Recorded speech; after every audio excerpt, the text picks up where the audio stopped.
अगर आपका पुर्तगाल का टीआरसी कार्ड है या जर्मन का, तो आप यूके में जाके काम भी कर सकते हो। तो जी क्या यूके फिर से शेंजन का हिस्सा बन गया है? और अगर आपके पास पुर्तगाल का टीआरसी कार्ड है, स्पेन, जर्मनी का, तो क्या अभी आपको वीजा की जरूरत पड़ेगी या नहीं जब आपने यूके में ट्रैवल करना है या यूके वालों ने यहाँ यूरोप में ट्रैवल करना है? तो वीडियो के टॉपिक पे आते हैं और यहाँ पे आपको सबसे पहले ये बता दूं कि आज से काफी साल पहले जनाब यूके और शेंजन का आपस में कनेक्शन खत्म हो गया था। क्यों? क्योंकि यूके को ऐसा लगा कि हम जब शेंजन से हट जाएंगे और सिर्फ ईयू का हिस्सा रहेंगे तो हम लोगों के लिए चीजें थोड़ी आसान होंगी। क्योंकि वो कहते हैं ना, कुछ लोगों में एमी एटीट्यूड सा होता है। तो यूके भी अच्छा कंट्री है और इसने अपनी कंट्री को बहुत अच्छे से मेंटेन भी किया हुआ है, लेकिन ये फैसला इनका बहुत गलत था और ये फैसले के साइड इफेक्ट इनको काफी सालों बाद आहिस्ता आहिस्ता नजर आए। जैसे कि पहले तो सारी चीजें और महंगाई यहाँ पे यूके में बहुत ज्यादा हो गई और यूरोप में भी हुई। जब शेंजन में था यूके तो आमदरफ्त भी बहुत आसान थी। अगर मिसाल के तौर पे मैं बिजनेस कोई करता हूं तो मुझे इतने ज्यादा टैक्स भी पे नहीं करने होते थे और मैं आराम से अपनी भी पॉकेट में पैसे डालता था और गवर्नमेंट को भी फायदा होता था। लेकिन अभी क्या है, टैक्स बढ़ गए हैं और फायदा थोड़ा सा कम हो गया जो लोगों को मिलता है। तो लोग बिजनेस करते हैं उनको बहुत ज्यादा प्रॉब्लम होना स्टार्ट हो गई। उन्होंने कहा कि हम क्या कर रहे हैं, अच्छे भले हम शेंजन में थे, हमें इतने ज्यादा टैक्स भी पहले नहीं पे करने होते थे और बहुत सारी प्रॉब्लम्स होती हैं और इसमें आम इंसान भी पिस रहा था, जैसे कि मैं, जैसे कि आप। वो कैसे? यूके शेंजन में नहीं है तो मुझे यूके में जाने के लिए वीजा लेना होता है और मैं हमेशा 6 महीने का वीजा लेता हूं और मुझे अपने डॉक्यूमेंट्स भी रेडी करने पड़ते हैं, अपनी थोड़ी सी बैंक स्टेटमेंट भी बनानी होती है 3-4 हज़ार यूरो की, और मुझे एम्बेसी की फीस भी पे करनी होती है और इस प्रोसेस में मेरा 300 से 400 यूरो भी लग जाता है, हेडेक भी अलग से, और मुझे मेरा पासपोर्ट भी जमा करवाना होता है। मतलब कि काफी ज्यादा परेशानी और टाइम हम लोगों का वेस्ट होता है और इससे हम लोगों के भी पैसे लगते हैं और काफी ज्यादा प्रॉब्लम भी लोगों को फेस करना होती है। तो अगर शेंजन का हिस्सा यूके फिर से बन जाएगा तो क्या आप ट्रैवल इजीली कर पाएंगे? तो ये एक बहुत ही अच्छी बात हो जाएगी कि हम लोग ट्रैवल इजीली कर पाएंगे। और फिलहाल ये सिर्फ अफवाहें हैं कि यूके और शेंजन मिल गए हैं। यूके चाहता है और शेंजन यूरोप पूरा हिस्सा चाहता है कि ये फिर से हम दोनों मिल जाएं, लेकिन फिलहाल ये न्यूज़ फिर पक्की नहीं हुई। लेकिन आने वाले दिनों में हो सकता है कि एक आध महीने में या कुछ महीनों में आपको वो ऑफिशियल भी न्यूज़ में बता देंगे कि अभी फिर से यूके शेंजन का हिस्सा बन गया है। लेकिन फिलहाल तो अगर आपने यूके में ट्रैवल करना है आपको वीज़ा लेना ही पड़ेगा।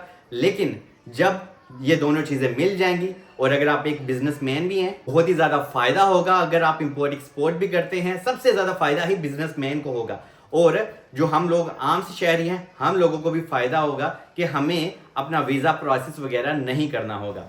और जब आप यूके में ट्रैवल करते हैं या फिर यूके से जर्मनी या पुर्तगाल से ट्रैवल करते हैं तो हमें लंबी लंबी कतार में खड़ा होकर इंतज़ार करना होता है एयरपोर्ट के ऊपर।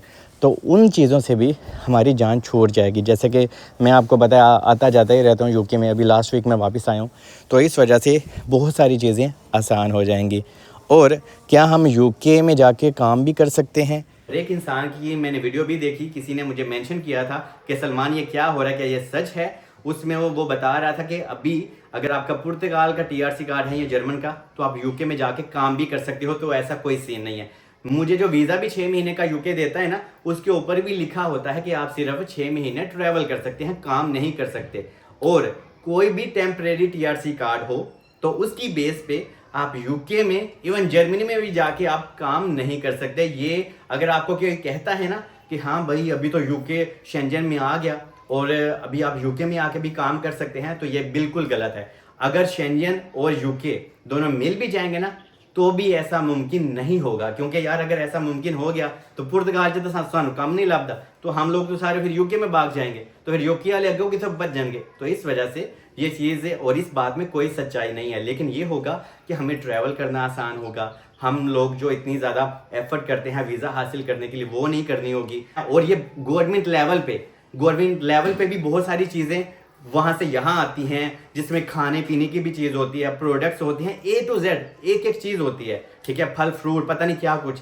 ये गवर्नमेंट लेवल पे भी गवर्नमेंट को काफ़ी ज़्यादा नुकसान होता है। तो जब ये दोनों चीज़ें मिल जाएंगी तो इससे गवर्नमेंट को भी फ़ायदा होगा और मेरे जैसे आम बंदे को, आम शहरी को और आपको भी फायदा होगा। मैं आपको गूगल की न्यूज़ बताऊं तो गूगल ने भी बहुत ही अच्छा लिखा है, रिपोर्टरों ने, जो न्यूज़ एंकर होते हैं उन्होंने भी बहुत लिखा है कि डिस्परेटली, मतलब कि बहुत बेचैन हो के यूके वाले चाहते हैं कि हमें शेंजन का हिस्सा बना दिया जाए, क्योंकि अभी फैसला ये उन्हीं का था शेंजन से अलग होने का, तो अभी वापस से यूके ही चाहता है, क्योंकि उनको अपनी गलती का एहसास हो गया। तो यूके को लगा था कि हम अकेले ही सारी चीज़ें हैंडल कर लेंगे और शेंजन से हट के, शेंजन से अलग होके हमारे लिए चीज़ें आसान हो जाएंगी, लेकिन ये तो जनाब इनके गले का फंदा ही बन गया, क्योंकि जनाब शेंजन का यूरोप का एक अलग ही स्टैंडर्ड है जो कि बहुत ही हाई फाई है। थोड़े से महीनों में ये ऑफिशियल न्यूज़ भी आ जाएगी, क्योंकि यूके बहुत ही ज़्यादा जोर लगा रहा है कि हमें वापसी पे शेंजन का हिस्सा बना दिया जाए और हम मिल के काम करें, और इससे पूरे स्टेट को, पूरे यूरोप के जोन को, शेंजन जोन को फ़ायदा हो और चीज़ें थोड़ी सी आसान हो जाएं और आप इजीली ट्रैवल भी कर पाएंगे। और अगर आप ट्रैवल कर लेते हैं ना, तो ही ये एक बहुत ही बड़ी अपॉर्चुनिटी है, इससे हम लोगों का लंदन में घूमने का शौक भी पूरा हो जाता है। बाकी होप कि आपको मैं अच्छे से समझा पाया हूँ। बाकी मिलते हैं अगली वीडियो में, अपना बहुत याद रखें। खुदा हाफिज़।